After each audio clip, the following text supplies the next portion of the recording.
सभी दोस्तों को मेरा नमस्कार और स्वागत है आपका मेरे YouTube के चैनल इलेक्ट्रोटेक यूनिवर्स में। आज का जो केस स्टडी है वो एक गेमिंग सीरीज़ का मेरे पास मदरबोर्ड आया था रिपेयर के लिए। ये देखिए, और Ryzen 5 में प्रोसेसर लगा हुआ है। निट्रोस 5 की सीरीज़ का ये एसर का एक लैपटॉप का मदरबोर्ड है और ये डेड की कंडीशन में आया था। और प्रॉब्लम बहुत बड़ी नहीं थी, बट थोड़ी कंफ्यूजिंग थी कि कंफ्यूज करने वाली। कई टेक्नीशियन कंफ्यूज हो जाते हैं, किसी डीलर भी कंफ्यूज थे, तो उनसे नहीं हुआ तो उन्होंने मेरे पास भेजा। तो एक्चुअली मैं इसको दोबारा से ख़राब कर, अब ये ठीक हो चुका है, मैं इसको ठीक कर चुका हूँ, रेडी है।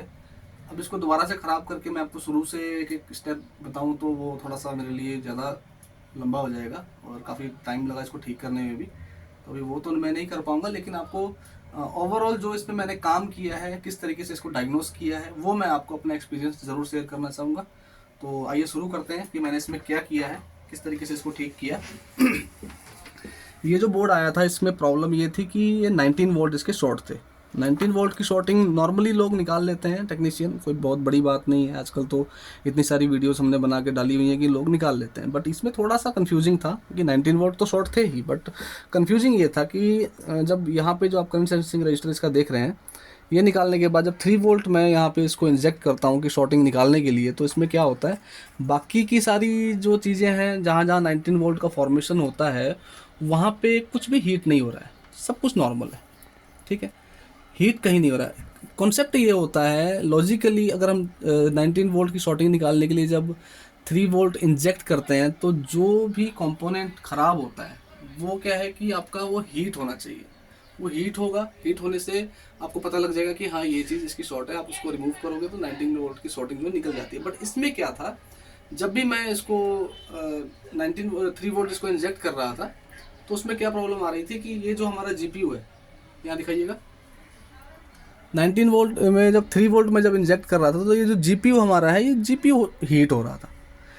जीपीयू जब हीट हो रहा था तो मैं भी बड़ा कंफ्यूज हुआ कि ये आखिर 19 वोल्ट के साथ इसको हीट होने का तो कोई रीज़न नहीं है। तो मुझे ये भी लगा कि कहीं जीपीयू तो नहीं ख़राब हो गया, बट कहीं ना कहीं माइंड में ये चीज़ थी कि लॉजिकली जीपीयू ख़राब नहीं होना चाहिए इस केस में, कुछ ना कुछ और होगा जो जीपीयू को हीट कर रहा है। तो मुझे ये था कि अब इस केस में आप कैसे करते हैं, देखिए जो ये 1 2 3 4 ये जो कॉइलें यहाँ पे लगी हुई हैं, मैं इसको निकाल के दिखा देता हूँ।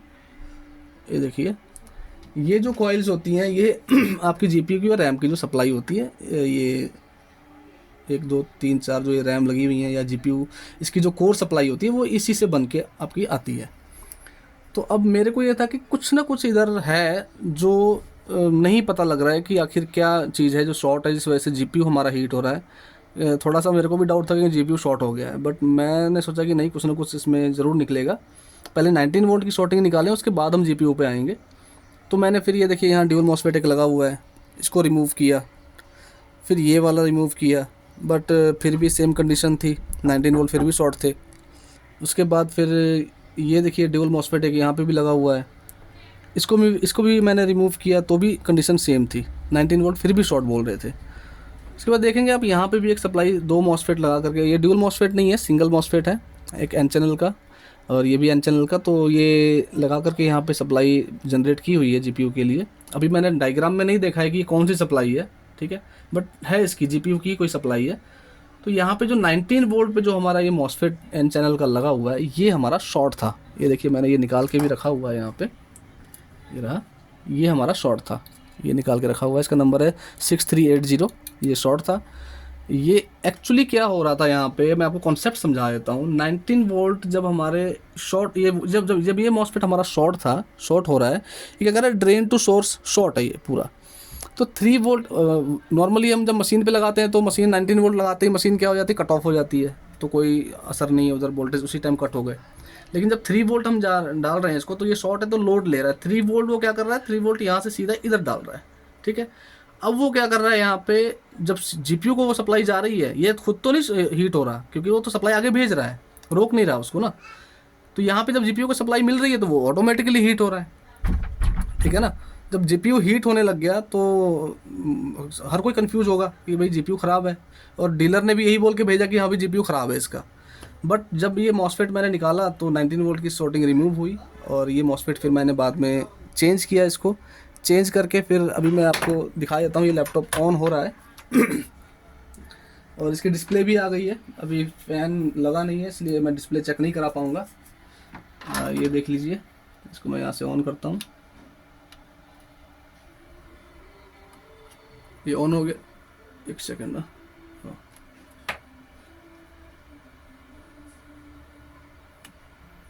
ये देखिए यहाँ पे दिखाना ज़रा, ये ऑन हो गया है और डिस्प्ले भी इसकी आ चुकी है, ये ऑन हो चुका है। ठीक है, तो ये जो प्रॉब्लम थी इस तरीके से सॉर्ट आउट हुई है। कई बार हमें जो प्रॉब्लम होती है बहुत ही आसान लगती है, लेकिन आसान होता नहीं है उसमें। थोड़े से लॉजिक और कुछ कॉन्सेप्ट होते हैं जो आपको क्लियर होने चाहिए, ताकि आप बोर्ड को अच्छी तरह से रिपेयर कर सकें और उसको समझ सकें कि आखिर ये प्रॉब्लम क्या है। नहीं तो कुछ का कुछ कर देते हैं लोग। चलिए, अभी तो ये बोर्ड रिपेयर हो चुका है और आपको अच्छी लगी होगी वीडियो, आशा करता हूँ कि अच्छी लगी होगी और कुछ ना कुछ सीखने को मिला होगा।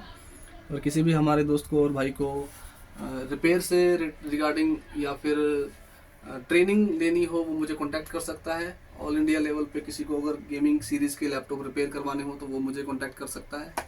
तो चलिए अब वीडियो यहीं ख़त्म करते हैं। धन्यवाद, बहुत बहुत धन्यवाद। Okay, bye.